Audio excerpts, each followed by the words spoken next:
Qeveria ka rikthyer për herë të tretë projektligjin për krijimin e dhomës ekonomike kombëtare, një nismë që synon të ndryshojë mënyrën se si përfaqësohet biznesi në vend.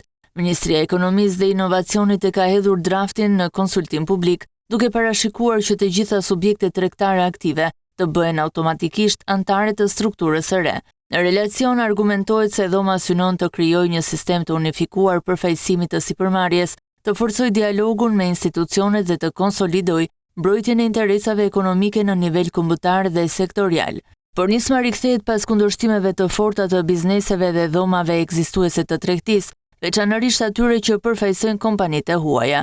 Kritikat janë përqendruar te anëtarësimi i detyrueshëm dhe tek pikpyetjet për përputhshmërinë e modelit me standardet evropiane. Ministria nga ana tjetër këmbgul se projektligji nuk bie ndesh me marrëveshje ndërkombëtare dhe se respekton detyrimet që burojnë nga marrëveshja e stabilizim asociimit me Bashkimin Evropian.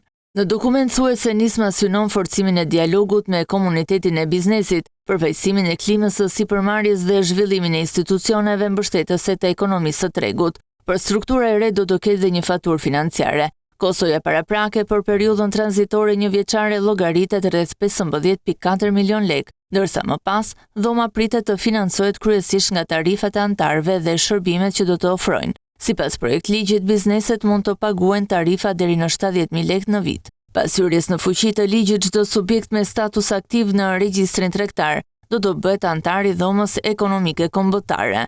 Debati pritet të zhvendoset tashmë në konsultimin publik.